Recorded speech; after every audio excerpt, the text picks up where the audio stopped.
안녕하십니까. 4월 16일 목요일 말씀 묵상 함께 시작하겠습니다. 오늘도 우리 모두가 말씀을 깨닫고 그 말씀의 힘으로 이 땅에 하나님의 나라를 세워가는 귀한 하루를 경험할 수 있기를 간절히 기도합니다. 오늘 본문은 사무엘하 19장 31절에서부터 43절까지 말씀이고요. 통독하실 말씀은 열왕기상 8장과 9장입니다. 어제 본문에서 시므이와 시바, 그 좀 악한 모습과 무비보셋의 선한 모습이 대조되는 것을 볼 수 있었는데요. 오늘 본문에서는 바르실레라는 사람의 선한 모습과 이스라엘 백성들의 좀 문제가 있는 모습이 대조되는 것을 볼 수 있거든요. 오늘 본문을 통해서 우리는 하나님을 섬김에 있어서 나의 이기적인 욕망을 내려놓고 하나님 나라의 대의를 바라볼 줄 알아야 된다라는 교훈을 얻을 수 있을 것 같습니다. 그럼 먼저 말씀을 보시고 묵상을 이어나가도록 하겠습니다. 길르앗 사람 바르실레가 왕이 요단을 건너가게 하려고 로글림에서 내려와 함께 요단에 이르니 바르실레는 매우 늙어 나이가 80세라. 그는 큰 부자이므로 왕이 마하나임에 머물 때에 그가 왕을 공궤하였더라. 왕이 바르실레에게 이르되 너는 나와 함께 건너가자. 예루살렘에서 내가 너를 공개하리라. 내 생명의 날이 얼마나 있어 없기에 어찌 왕과 함께 예루살렘으로 올라가리이까. 내 나이가 이제 80세라 어떻게 좋고 흉한 것을 분간할 수 있사오며 음식의 맛을 알 수 있사오리이까. 이 종이 어떻게 다시 노래하는 남자나 여인의 소리를 알아들을 수 있사오리이까. 어찌하여 종이 내 주 왕께 아직도 누를 끼치리이까. 당신의 종은 왕을 모시고 요단을 건너려는 것뿐이거늘 왕께서 어찌하여 이 같은 상으로 내게 갚으려 하시나이까. 청하건대 당신의 종을 돌려보내옵소서. 내가 내 고향 부모의 묘 곁에서 죽으려 하나이다. 그러나 왕의 종 기맘이 여기 있사오니 청하건대 그가 내 주 왕과 함께 건너가게 하시옵고 왕의 처분대로 그에게 베푸소서. 김함이 나와 함께 건너가리니 나는 내가 좋아하는 대로 그에게 베풀겠고 또 내가 내게 구하는 것은 다 너를 위하여 시행하리라. 백성이 다 요단을 건너매 왕도 건너가서 왕이 바르실레에게 입을 맞추고 그에게 복을 비니 그가 자기 곳으로 돌아가니라. 왕이 길갈로 건너오고 김함도 함께 건너오니 온 유다 백성과 이스라엘 백성의 절반이나 왕과 함께 건너니라. 온 이스라엘 사람이 왕께 나와 왕께 아뢰되 우리 형제 유다 사람들이 어찌 왕을 도둑하여 왕과 왕의 집안과 왕을 따르는 모든 사람을 인도하여 요단을 건너가게 하였나이까. 모든 유다 사람이 이스라엘 사람에게 대답하되 왕은 우리의 정치인 까닭이라. 너희가 어찌 이 일에 대하여 분내느냐? 우리가 왕의 것을 조금이라도 얻어먹었느냐? 왕께서 우리에게 선물로 주신 것이 있느냐? 이스라엘 사람이 유다 사람에게 대답하여 이르되 우리는 왕에 대하여 열몫을 가졌으니 다윗에게 대하여 너희보다 더욱 관계가 있거늘 너희가 어찌 우리를 멸시하여 우리 왕을 모셔오는 일에 먼저 우리와 의논하지 아니하였느냐? 하나 유다 사람의 말이 이스라엘 사람의 말보다 더 강경하였더라.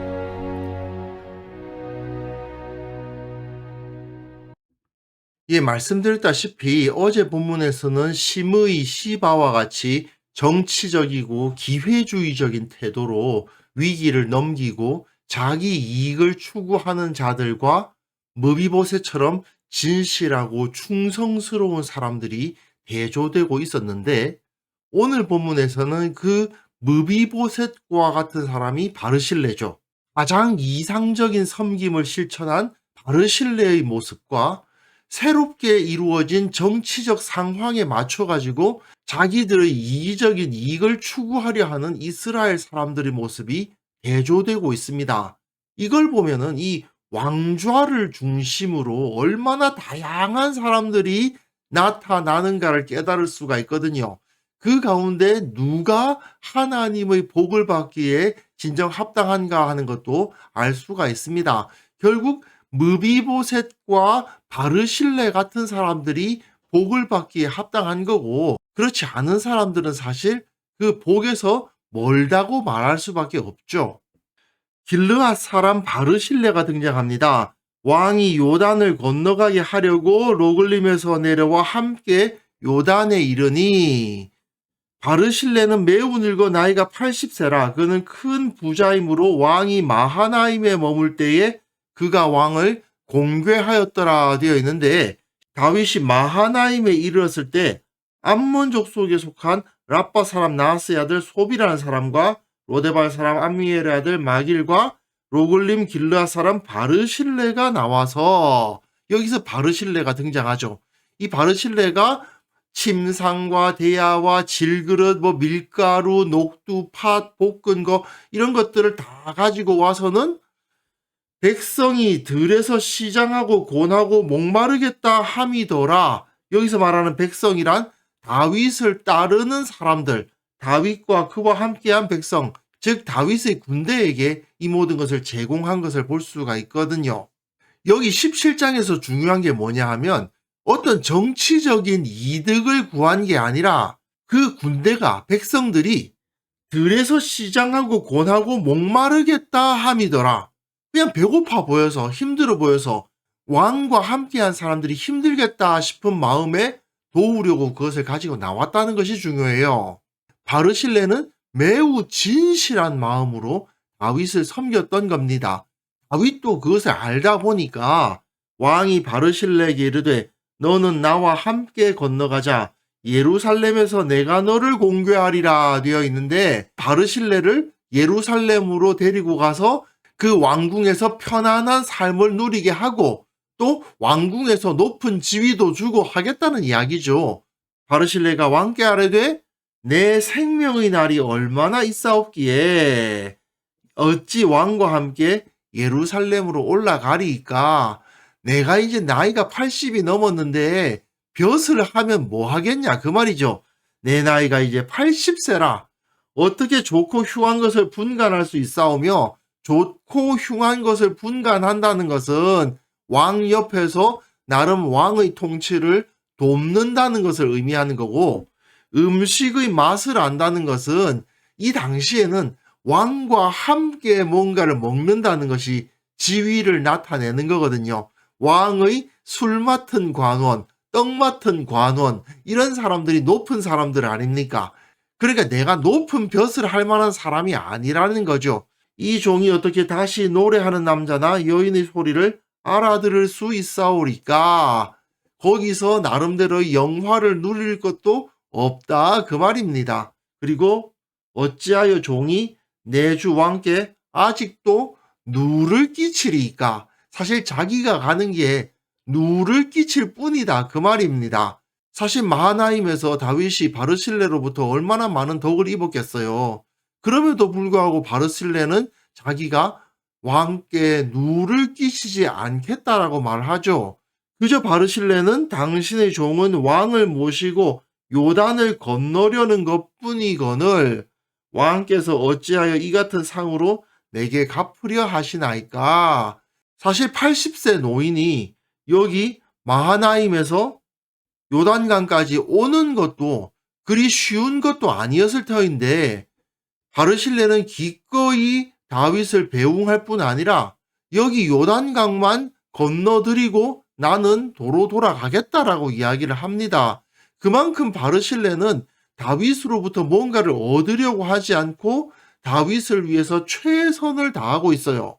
결국 바르실레가 원했던 것은 다윗을 전적으로 돕기를 원했고, 다윗이 이스라엘을 잘 통치할 수 있도록 그를 세워주기를 원했을 뿐인 거죠. 그래서 자기는 돌아가겠다고 합니다.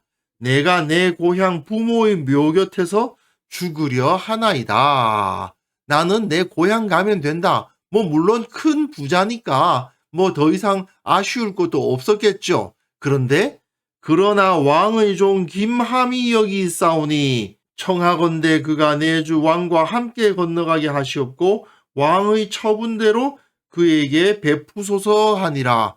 김함이라는 사람을 같이 보내려고 하고 있습니다. 이 김함이 누구인지에 대해서는 명확하게 나오지 않아요. 어쩌면 바르실레의 아들이었을 수도 있고 또는 아들은 아니지만 신복과도 같은 사람이었을 수도 있습니다. 그런데 이걸 가지고 나는 상됐고 내가 사랑하는 아들 또는 내가 정말 좋아하는 내 종 김함에게 대신 상을 주십시오 라고 말하고 있는 거라고 생각하신다면 조금 오해입니다. 이거는요, 단지 자기가 받을 상을 자기 아들 또는 신복에게 주라는 요청이 아니에요. 이미 바르실레는 마하나임에서 상당히 큰 영향력을 가지고 있는 사람이었을 겁니다. 그런데 이 사람이 김함이라는 젊은 사람을 다윗과 함께 보내겠다는 것은 김함을 통해서 자기가 다윗과 동역하겠다는 뜻이에요. 즉 다윗이 요단강 서편에서 그 통치를 이어나갈 때에 나는 비록 몸은 떨어져 있지만 이 젊은이 김함을 통해서 나하고 소통을 해 주십시오. 도울 일이 있으면 돕겠습니다 라는 말이에요. 결국 바르실레는 큰 부자기 때문에 그랬을 수도 있지만 자기가 영광받거나 자기가 다른 사람들로부터 칭송을 받는 데 관심을 갖는 게 아니고 다윗을 전심으로 돕기를 원했다는 사실을 여기서도 볼 수가 있거든요. 왕이 대답하되 김함이 나와 함께 건너가리니 나는 내가 좋아하는 대로 그에게 베풀겠고 또 내가 내게 구하는 것은 다 너를 위하여 시행하리라 하니라. 김함에게 잘 대해주겠다는 의미이지만 이 김함이 어느 정도의 지위를 가지고 마하나임과 예루살렘을 오가면서 다윗의 통치를 시행하는 큰 일을 맡도록 해주겠다는 이야기가 되는 겁니다. 결국 바르실레의 입장에서는 김함을 통해서 계속해서 다윗을 돕게 되는 거죠. 그리고 이후에 특별한 기록은 없습니다만은 열왕기 상에 보시면 마땅히 길르앗 바르실레의 아들들에게 은총을 베풀라고 되어 있죠. 바르실레가 그동안에 많은 도움을 다윗에게 줬구나 하는 것을 알 수가 있습니다. 백성이 다 요단을 건너매 왕도 건너가서 왕이 바르실레에게 임을 맞추고 그에게 복을 비니 그가 자기 곳으로 돌아가니라. 왕이 길갈로 건너오고 김함도 함께 건너오니 온 유다 백성과 이스라엘 백성의 절반이나 왕과 함께 건너니라. 이를 통해서 모든 것이 바로 잡히는 것처럼 보이고 있죠. 그런데 모두가 다 바르실레처럼 다윗에게 그저 호의만을 보이고 돕고자 했던 것이 아니었다라는 것을 보여줘요. 온 이스라엘 사람이 왕께 나와 왕께 아뢰되 우리 형제 유다 사람들이 어찌 왕을 도둑하여 왕과 왕의 집안과 왕을 따르는 모든 사람을 인도하여 요단을 건너가게 하였나이까 하매 이게 무슨 소리냐? 다윗이 요단을 건너는 일에 있어서 그것을 유다 사람들이 주도했다는 거예요. 나머지 지파 사람들은 거기에 들러리만 서고 있었다라는 이야기입니다. 예나 지금이나 권력의 주변에는 다양한 사람들이 몰려들고요. 서로 자기가 거기서 한 숟가락씩 놓으려고 해요. 그리고 그것을 통해서 자기 이익을 얻으려고 합니다. 그렇게 되다 보면 결국 서로 갈등이 일어나게 됩니다. 여기서도 마찬가지예요. 유다 지파가 다윗의 도강을 주도했는데 나머지 지파들이 그거 보고 문제 제기를 하는 거예요. 다윗 왕이 유다 지파만 편애한다. 또는 유다 지파가 자기네들이 뭐 특별한 지위를 가지고 있는 양 행세한다. 이렇게 불평을 하는 거죠. 그러니까 유다 사람들은 뭐라고 말하느냐 하면요. 모든 유다 사람이 이스라엘 사람에게 대답하되 왕은 우리의 종친인 까닭이라. 예, 다윗은 유다 지파 출신이야 라고 말하는 거죠. 너희가 어찌 이 일에 대하여 분내느냐? 우리가 왕의 것을 조금이라도 얻어먹었느냐? 왕께서 우리에게 선물로 주신 것이 있느냐라고 말하는데 우리가 그걸 통해서 뭐 이득을 얻은 것이 없어. 우리에게 특권, 특혜 그런 거 없어. 하지만 이런 말을 통해서 나머지 이스라엘 사람들의 불평을 무시하고 있는 거예요. 사실 유다 지파 사람들이 이렇게 말하면 안 되지만 또 나머지 이스라엘 사람들이 그거 가지고 또 이렇게 문제를 삼는 것도 좀 이상하긴 하죠. 이스라엘 사람이 유다 사람에게 대답하여 이르되 우리는 왕에 대하여 10몫을 가졌다. 12지파 중에서 베냐민, 유다 빼고 나머지 10지파가 있는데 10몫을 가지고 있는데 다윗에게 대하여 너희보다 더욱 관계가 있거늘 너희가 어찌 우리를 멸시하여 우리 왕을 모셔오는 일에 먼저 우리와 의논하지 아니하였느냐. 다윗이 예루살렘에 들어가서 새롭게 그 왕권을 세움에 있어서 서로 공을 세우려고 하는 거예요. 유다 너희들이 한 공을 세웠으면 우리는 10개의 공이 있다 이거 아니에요. 결국은 우리가 더 인정받아야 된다.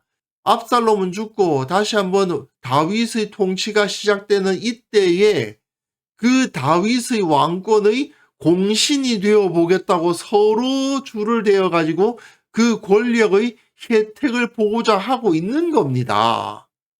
이 상황에서 유다 사람의 말이 이스라엘 사람의 말보다 더 강경하였더라.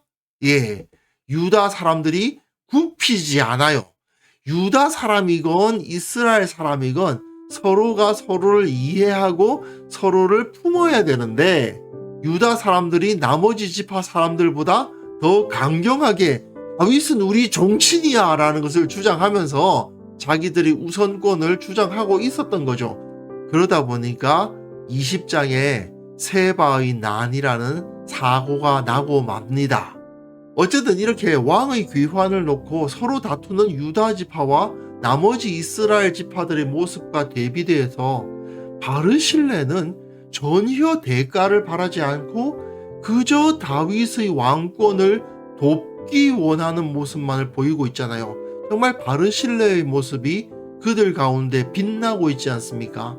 이것이야말로 우리 그리스도인들이 세상 가운데서 드러내야 할 모습이거든요.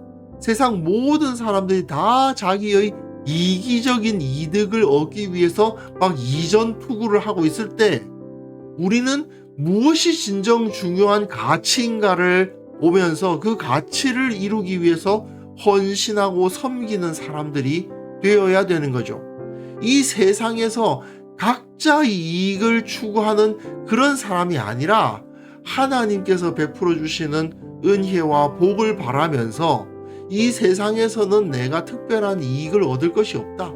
나는 오직 주님의 영광만이 세워지기를 원하고 이 땅에 올바른 법도가 세워지고 참된 질서가 세워지기를 원한다.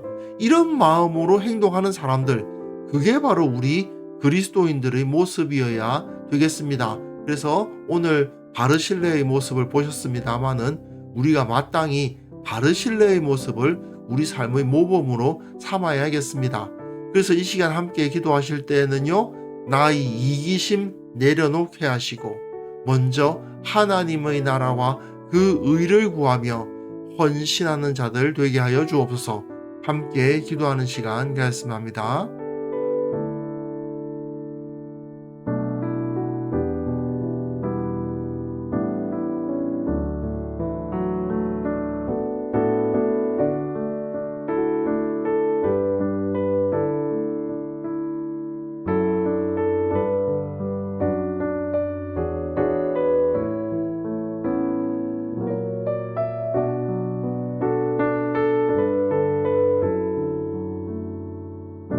하나님 아버지, 이기심을 내려놓고 주님의 나라를 위해서 헌신하는 자가 되게 하여 주옵소서. 우리 교회 모든 성도들이 먼저 하나님의 나라와 그 의를 구하며 성숙한 신앙인으로서 살아가고 세상의 이전 투구에 뛰어드는 어리석은 자들이 되지 않도록 주께서 그 마음을 지켜 주옵소서. 아버지, 특별히 이 세계를 위해서 기도합니다. 각 나라의 이기적인 목적을 추구하면서 전쟁을 하고 다른 사람들의 생명을 중시하지 아니하고 하나님의 영광을 무시하며 질서를 어지럽히는 현상을 우리가 보고 있사오니 주님께서 불쌍히 여겨주시고 참된 평화, 참된 질서가 세워질 수 있도록 주님께서 직접 역사하여 주옵소서. 아버지, 전쟁의 소식이 그치게 하시고 모두가 평화롭게 살아갈 수 있도록 도와주시고 참으로 주님의 복음이 전파되기에 아무런 어려움이 없는 주님께서 처음 지으셨을 때의 그 모습으로 이 땅이 회복될 수 있도록 주께서 은혜 베풀어 주옵소서. 아버지, 오늘 하루 우리가 살아가는 그 모든 삶 가운데에서 주님의 마음을 품기를 원합니다. 내 이기적인 목적만을 추구하는 어리석은 자 되지 않도록 도와주시고 참된 지혜를 허락하여 주시고 예수님의 모습을 따라서 걸어가다 보니 주께서 이러한 복을 주셨다, 내가 이렇게 형통하였다라고 고백할 수 있는 귀한 하루 보낼 수 있도록 주께서 은혜 베풀어 주옵소서. 감사드리옵고 예수님의 이름으로 기도합니다. 아멘.